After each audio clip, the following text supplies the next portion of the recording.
Hey there, welcome back. Yeah, look, I decided to crawl out of my hole to talk a little about the anti-DEI grift and why you might come across like a bit of a moron if you use its existence as a defense for more progressive ideas and general complacency in the gaming space. Clear the bridge!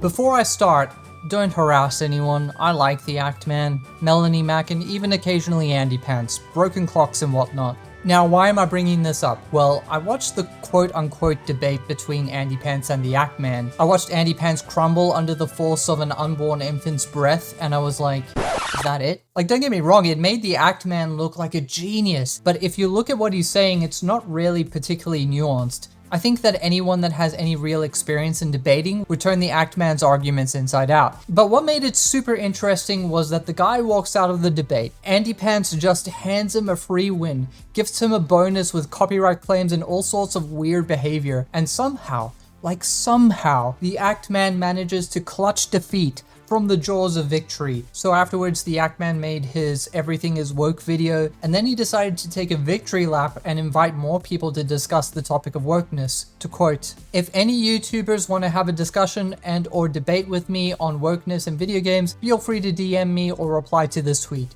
I'm still very interested in this subject, and I love talking about all facets of gaming, politics included." End quote. In the comments, you can see people suggesting Asmongold, the Quartering volunteered, V or Lack of Entertainment, Madam Savvy, and I'll just say that some of my research for Sweet Baby Inc. comes from her Twitter account, so thanks for that. But she says something pretty important here.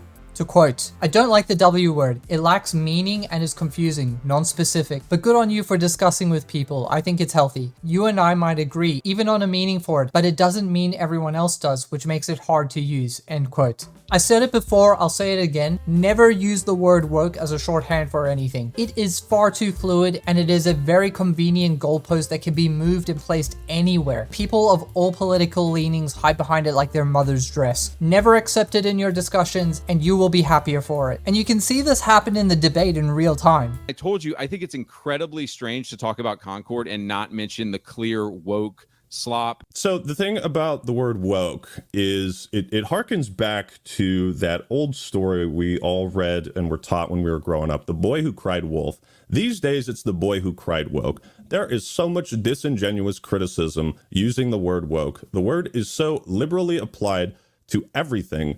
The ending of the story of The Boy Who Cried Wolf is that at the end, there was a wolf out there, but because there were so many false claims of there being a wolf, the people didn't help him. Yeah, so AndyPants really trying there. But it's really easy to spin. Actman can then use the comparison of The Boy That Cried Wolf, and he is 100% right. Now, unfortunately for AndyPants, he missed the part where the Actman says there was actually a wolf. Because without meaning to, the Actman actually compromises his own argument, and it goes straight over Andy's head. Now look, I'm no genius. If I was in that kind of situation, I could mess up too. I don't like debates. But AndyPants' fundamental flaw here is that he is doggedly inflexible because it's part of his, I don't know, current act. So I mean, his inauthenticity is part of the problem. Anyways, this is what you're supposed to say.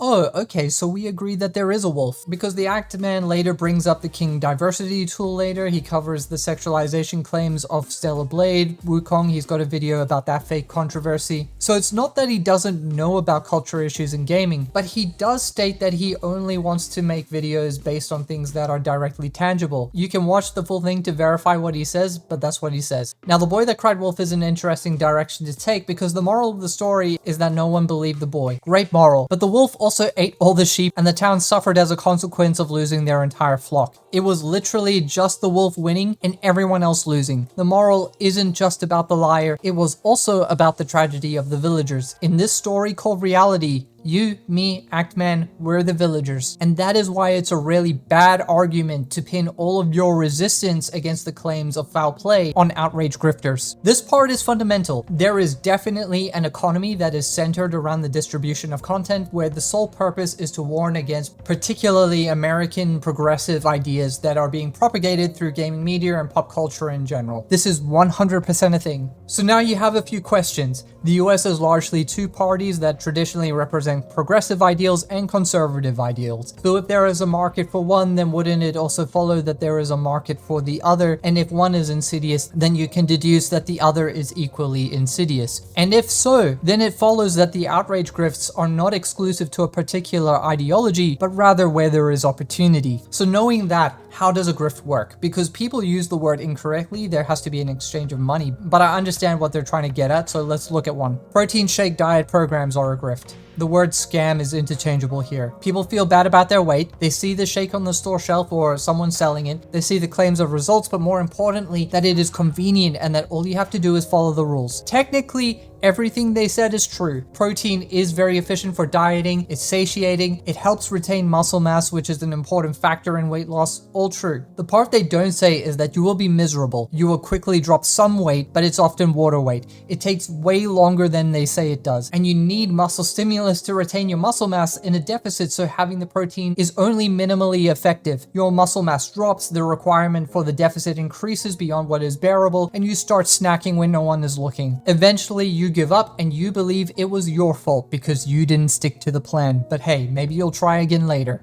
A grift requires a truth to sell a lie. It must address a person's wants or needs, especially on an emotional level. It starts with someone feeling bad about their weight, not the shake. So logically, it follows that if there wasn't a demand, there also wouldn't be a supply. The presence of so-called grifters that spout anti-progressive rhetoric in media is not an indicator that there are many liars attached to an ideology. That has always been true for both of them. Rather, it is evidence that there is a large component of the gaming community that are not happy with gaming, and there are a subset of content creators that are correctly identifying and repeating what many people are thinking, whether it's true or not. And what's funny is the Actman correctly identifies that there is a surge of corporate support for gaming after BLM, and then spends all of his time focused on YouTubers like AndyPants. I said it before, I'll say it again, you judge a tree by its fruit, but here's another one. Listen to their words, but watch their hands. After the debate with AndyPants, and after making his Everything is Woke video, he had his tweet calling for other mass debates, and then chose not to have a conversation with anyone that volunteered, but instead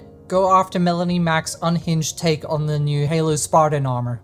To quote, "I'm usually a big advocate for the mentally disabled, but this take is so dogshit, I have to make an exception." End quote. To be fair, I don't care about Halo enough to have an opinion on this either way, but he seemed pretty vitriolic about it. I mean, couldn't have anything to do with the fact that he had the opposite opinion, right? I wonder what he said about it. To quote, "Why is he so sexy? Chief, save some pussy for the rest of us." End quote.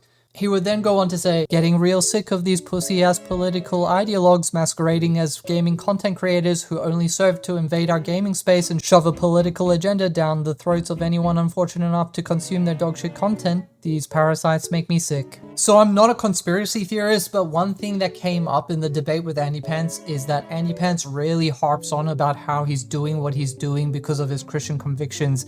As a Christian myself, I died a little inside. I wish people would stop doing that. But anyways, the Actman really latched onto that aspect and spent a lot of time trying to focus on the 9th commandment and being honest with God, blah, blah, blah, blah. But isn't it kind of funny that he picked another overtly Christian personality with a channel that largely focuses on anti-progressive pop culture takeover? Like, I'm not the guy for this because Halo Spartans, to me, have always looked like some guy trying to cosplay as a space marine with a dirt bike helmet, but I played Infinite with my nieces because they have an Xbox, so I have some sort of idea. I do feel like it looks wrong. Like, kind of round? Like, he kind of has the silhouette of a Ninja Turtle. And a lot of people said that he looked like a toy. Anyways, I don't really agree with Melanie's implication that they are trying to make it look more feminine, but I can see the nuance that she can be completely off base, but there might be merit to the idea that it's not right. And I don't really agree with the Actman's take either. I think it does look weird. So I moved the torso up half a head, but it still looked a little bit girthy to me. And I noticed that the previous armors didn't have that super prominent centerpiece, so I just blocked it out and then trimmed it down a bit to get the natural taper you would expect leading into the hips. It's not art or anything, but I think it looks more like a Halo Spartan when you look at them side by side. But hey, that's subjective. Let me know what you think in the comments. People are generally very good at identifying when there is a problem and very poor at pinpointing pinpointing the root of that problem, unless it's their area of expertise. Just because you can identify that someone has misdiagnosed a problem, it doesn't automatically dismiss the premise that there is an obvious problem. And even more so, it's a problem that is so big that there is an economy centered around actively avoiding the problem. The economy is a symptom. AndyPants is a symptom. Melanie Mac's gaming politics channel and unhinged takes, a symptom. So what's better? Fighting a symptom or exposing the root cause? Treating the root cause as the solution because it would also remove the symptom. But instead, the Actman decided to ramble about political ideologues masquerading as gamers like a political ideologue masquerading as a gamer. Bold strategy, especially the part about invading the space like he's making some call to Gamergate. Unfortunately, it comes across a little flat because even if you disagree with Melanie Mac, she's been in the gaming space for a really long time. Like a really long time. Like the oldest video of hers that I could find is 15 years old. I mean, look at this thing. My name is Melanie, as I said before. So yeah, this is my Nintendo DS, and please don't laugh and make fun of it, or actually you can if you want, because it is old school and it's a blue Quest, which is funny because I'm normally not into Quest and stuff. But there's some Spartans and Master Chief. My brother in Christ, she literally wanted to show people her blue Nintendo DS. She is one of us. She didn't invade anything, you just don't like her opinion. Which is fine, by the way, of course, anyone can say whatever they want, except in Australia where we don't have freedom of speech. But, and this is an important but, if you debate someone like AndyPants and then you make a video that is essentially a bad faith representation of the most extreme example of anti-progressive garbage you can find, and then say, hey guys, I'm still up to talk about this, and then you go on to ignore all the people that would probably explain it and instead go after Melanie Mac's bad take, it doesn't exactly paint the Actman as the crusader of gaming that he's trying to portray himself as, but rather Clown man here. sort of more like, well, another political ideologue screaming into the void with no tangible evidence of authenticity to the claim that he is seeking a genuine discussion. Here, you want to talk about DEI in video games? Here's the conditions to apply for a government grant here in Australia under Screens Australia. Represent or are developed by or from teams with diverse and underrepresented backgrounds and experiences. Are for underserved audiences. How about Dustborn? They received a grant from the Norwegian Film Institution. Here's its objective: to promote artistic freedom and cultural diversity through allocating production support to independent film producers from DAC countries. This includes support to productions and producers that will contribute to promoting women's rights and gender equality.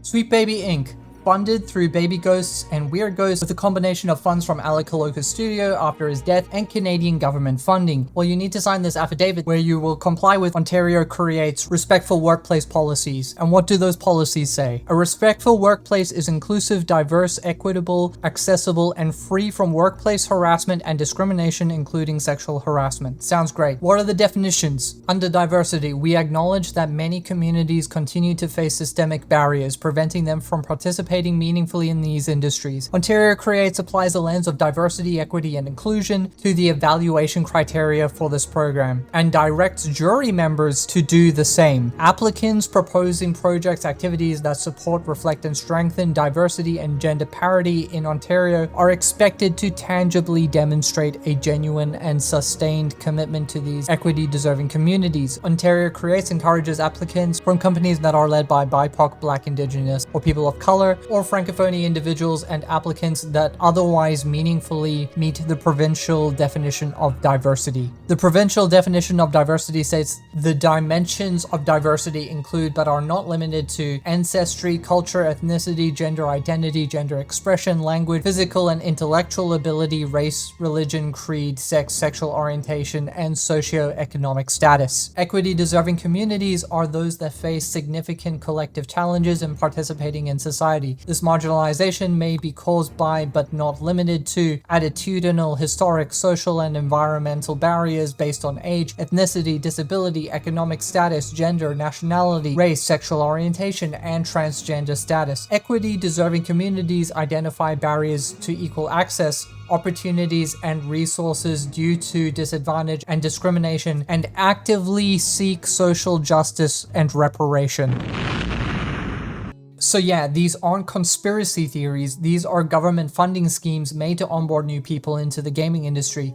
I'm developing a game right now about battleships. If I don't put quote-unquote diverse characters on those battleships, or if I don't hire quote-unquote diverse talent, I'm potentially down 30 grand against someone that did. Can I make this point any more fucking plain, or do I need to send it in braille? If you are from a DAC country, your government actively encourages developers to work in a merit-based structure where the merit, whether that be the staff or your content, is your race, your background, what's between your legs, or what you did to what was between your legs. And then you create games, movies, and shows to tick the boxes of DAC government current agendas that will likely cause your game to tank, because even a goldfish can tell you, bigger niche, more money, but you can't make a game without having money first. So there you go. If you are able to do the dance or you believe in the tune, you get a head start, and it doesn't have the scope to accurately add up everything that you are as an individual. It is instead racist, sexist, and bigoted by the very dictionary definition.